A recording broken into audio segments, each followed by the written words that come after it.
अध्याय 11। सगुण ब्रह्म श्री साई बाबा डॉक्टर पंडित द्वारा पूजन हाजी सिद्दीकी फाल के तत्वों पर नियंत्रण। इस अध्याय में अब हम श्री साई बाबा के सगुण ब्रह्म स्वरूप, उनका पूजन तथा तत्व नियंत्रण का वर्णन करेंगे। सगुण ब्रह्म श्री साई बाबा। ब्रह्म के दो स्वरूप हैं, निर्गुण और सगुण। निर्गुण निराकार है और सगुण साकार है। यद्यपि वे एक ही ब्रह्म के दो रूप हैं, फिर भी किसी को निर्गुण और किसी को सगुण उपासना में दिलचस्पी होती है, जैसा कि गीता का अध्याय 12 में वर्णन किया गया है। सगुण उपासना सरल और श्रेष्ठ है। मनुष्य स्वयं आकार में है, इसीलिए उसे ईश्वर की साकार उपासना स्वभावतः ही सरल है। जब तक कुछ काल सगुण ब्रह्म की उपासना न की जाए, तब तक प्रेम और भक्ति में वृद्धि ही नहीं होती।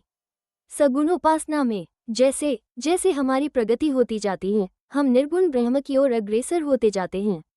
इसलिए सगुण उपासना से ही श्री गणेश करना अति उत्तम है। मूर्ति, वेदी, अग्नि, प्रकाश, सूर्य, जल और ब्राह्मण आदि सप्त उपासना की वस्तुएं होते हुए भी सद्गुरु ही इन सब में श्रेष्ठ हैं। श्री साई का स्वरूप आंखों के सम्मुख लाओ, जो वैराग्य की प्रत्यक्ष मूर्ति और अनन्य शरणागत भक्तों के आश्रयदाता हैं। उनके शब्दों में विश्वास लाना ही आसन और उनके पूजन का संकल्प करना ही समस्त इच्छाओं का त्याग है कोई श्री साई बाबा की गणना भगवत भक्त अथवा एक महाभागवत में करते थे या करते हैं, परंतु हम लोगों के लिए तो वे ईश्वरावतार हैं। वे अत्यंत क्षमाशील, शांत, सरल और संतुष्ट थे, जिसकी कोई उपमा ही नहीं दी जा सकती। यद्यपि वे शरीरधारी थे, पर यथार्थ में निर्गुण, निराकार, अनंत और नित्य मुक्त थे। गंगा नदी समुद्र की ओर जाती हुई मार्ग में ग्रीष्म से व्यथित अनेकों प्राणियों को शीतलता पहुंचाकर आनंदित करती, फसलों और वृक्षों को जीवन दान देती और जिस प्रकार प्राणियों की क्षुधा शांत करती है, उसी प्रकार श्री साई संत जीवन व्यतीत करते हुए भी दूसरों को सांत्वना और सुख पहुंचाते हैं। भगवान श्री कृष्ण ने कहा है, संत ही मेरी आत्मा हैं, वे मेरी जीवित प्रतिमा और मेरे ही विशुद्ध रूप हैं। मैं स्वयं वही हूँ। ये अवर्णनीय शक्तियाँ या ईश्वर की शक्ति, जो कि सत, चित और आनंद है, शिरडी में साई रूप में अवतीर्ण हुई थी। श्रुति में ब्रह्म को आनंद कहा गया है। अभी तक यह विषय केवल पुस्तकों में पढ़ते और सुनते थे, परंतु भक्तगण ने शिरडी में इस प्रकार का प्रत्यक्ष आनंद पा लिया है। बाबा सब के आश्रयदाता थे, उन्हें किसी की सहायता की आवश्यकता न थी। उनके बैठने के लिए भक्तगण एक मुलायम आसन और एक बड़ा तकिया लगा देते थे। बाबा भक्तों के भावों का आदर करते और उनकी इच्छानुसार पूजनादि करने देने में किसी प्रकार की आपत्ति न करते थे। कोई इत्र और चंदन लगते, कोई सुपारी, पान और अन्य वस्तुएं भेंट करते और कोई नैवेद्य ही अर्पित करते थे। यद्यपि ऐसा जान पड़ता था कि उनका निवास स्थान शिरडी में है, परंतु वे तो सर्वव्यापक थे। इसका भक्तों ने नित्य प्रति अनुभव किया। ऐसे सर्वव्यापक गुरुदेव के चरणों में मेरा बार बार नमस्कार है। डॉक्टर पंडित की भक्ति। एक बार श्री तात्या नूलकर के मित्र डॉक्टर पंडित बाबा के दर्शनार्थ शिरडी पधारे। बाबा को प्रणाम कर वे मस्जिद में कुछ देर तक बैठे। बाबा ने उन्हें श्री दादा भट्ट केलकर के पास भेजा, जहां पर उनका अच्छा स्वागत हुआ। फिर दादा भट्ट और डॉक्टर पंडित एक साथ पूजन के लिए मस्जिद पहुंचे। दादा भट्ट ने बाबा का पूजन किया।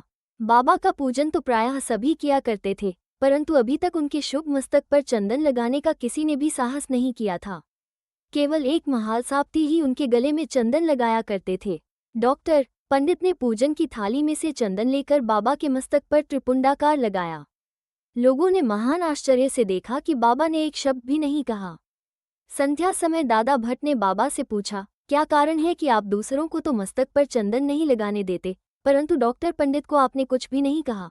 बाबा कहने लगे, डॉक्टर पंडित ने मुझे अपने गुरु श्री रघुनाथ महाराज धोपेश्वरकर, जो कि काका पुराणिक के नाम से प्रसिद्ध हैं, के ही समान समझा और अपने गुरु को वे जिस प्रकार चंदन लगाते थे, उसी भावना से उन्होंने मुझे चंदन लगाया। तब मैं कैसे रोक सकता था? पूछने पर डॉक्टर पंडित ने दादा भट्ट से कहा कि मैंने बाबा को अपने गुरु काका पुराणिक के समान जानकर ही उन्हें त्रिपुंडाकार चंदन लगाया है, जिस प्रकार मैं अपने गुरु को सदैव लगाया करता था। यद्यपि बाबा भक्तों को उनकी इच्छानुसार ही पूजन करने देते थे, परंतु कभी कभी तो उनका व्यवहार विचित्र ही हो जाया करता था। जब कभी वे पूजन की थाली फेंककर रुद्रावतार धारण कर लेते, तब उनके समीप जाने का साहस किसी को न हो सकता था। कभी वे भक्तों को झिड़कते और कभी मौन से भी नर्म होकर शांति तथा क्षमा की मूर्ति से प्रतीत होते थे।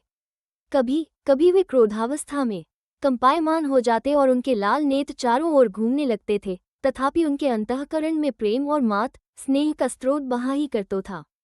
भक्तों को बुलाकर वे कहा करते थे कि उन्हें तो कुछ ज्ञात ही नहीं है कि वे कब उन पर क्रोधित हुए। यदि यह संभव हो कि समुद्र नदियों को लौटा दे तो वे भक्तों के कल्याण की भी उपेक्षा कर सकते हैं। वे तो भक्तों के समीप ही रहते हैं और जब भक्त उन्हें पुकारते हैं तो वे तुरंत ही उपस्थित हो जाते हैं। वे तो सदा भक्तों के प्रेम के भूखे हैं। श्री साई सच्चरित्र हाजी सिद्दीक फाल्के। यह कोई नहीं कह सकता था कि कब श्री साई बाबा अपने भक्त को अपना कृपापात्र बना लेंगे। यह उनकी इच्छा पर निर्भर था। हाजी सिद्दीक फाल्के की कथा इसी का उदाहरण है।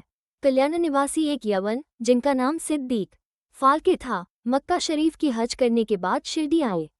वे चावड़ी में उत्तर की ओर रहने लगे। वे मस्जिद के सामने खुले आंगन में बैठा करते थे।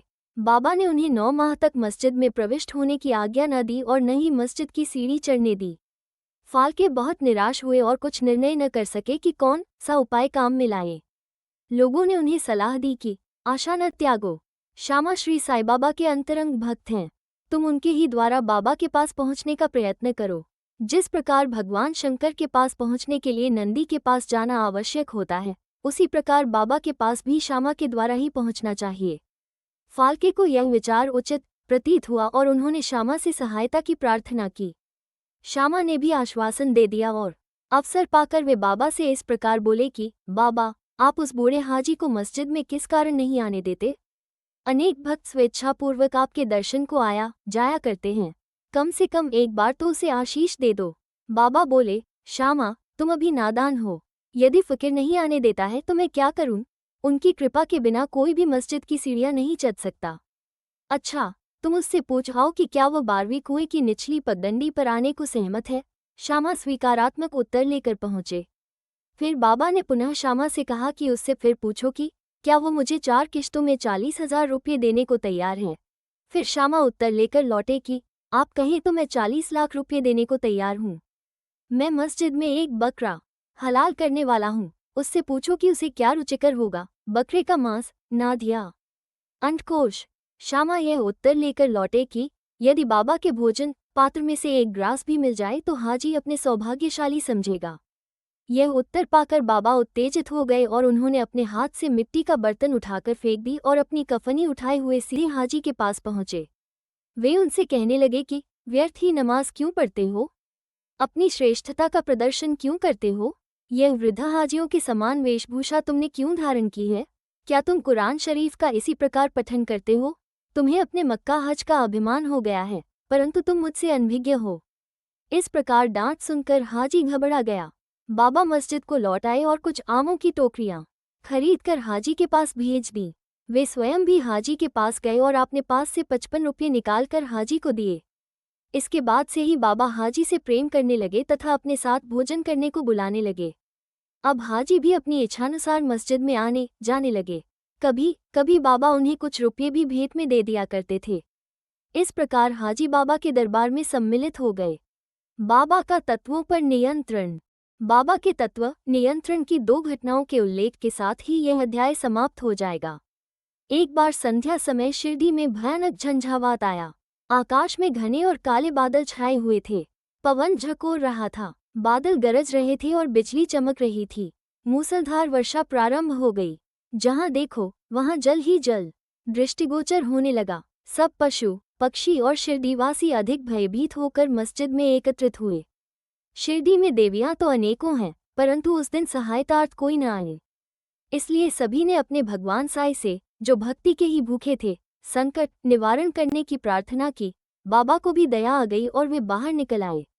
मस्जिद के समीप खड़े होकर उन्होंने बादलों की ओर दृष्टि कर गरजते हुए शब्दों में कहा कि बस शांत हो जाओ। कुछ समय के बाद ही वर्षा का जोर कम हो गया और पवन मंद पड़ गई तथा आंधी भी शांत हो गई। आकाश में चंद्रदेव उदित हो गए। तब सब लोग अति प्रसन्न होकर अपने अपने घर लौट आए। एक अन्य अवसर पर मध्याह्न के समय धूनी की अग्नि इतनी प्रचंड होकर जलने लगी कि उसकी लपटें ऊपर छत तक पहुंचने लगी। मस्जिद में बैठे हुए लोगों की समझ में न आता था कि जल डालकर अग्नि शांत कर दे अथवा कोई अन्य उपाय काम में लावे। बाबा से पूछने का साहस भी कोई नहीं कर पा रहा था, परंतु बाबा शीघ्र परिस्थिति को जान गए। उन्होंने अपना सटका उठाकर सामने के खंभे पर बलपूर्वक प्रहार किया और बोले, नीचे उतरो और शांत हो जाओ। सटके की प्रत्येक ठोकर पर लपटें कम होने लगीं और कुछ मिनटों में ही धुनी शांत और यथापूर्वक हो गई। श्री साई ईश्वर के अवतार हैं। जो उनके सामने नत होकर उनके शरणागत होगा, उस पर वे अवश्य कृपा करेंगे। जो भक्त इस अध्याय की कथाएं प्रतिदिन श्रद्धा और भक्तिपूर्वक पठन करेगा, उसका दुखों से शीघ्र ही छुटकारा हो जाएगा। केवल इतना ही नहीं, वरन उसे सदैव श्री साई चरणों का स्मरण बना रहेगा और उसे अल्पकाल में ही ईश्वर दर्शन की प्राप्ति होकर उसकी समस्त इच्छाएं पूर्ण हो जाएंगी और इस प्रकार वो निष्काम बन जाएगा। श्री सद्गुरु साईनाथार्पणमस्तु। शुभं भवतु।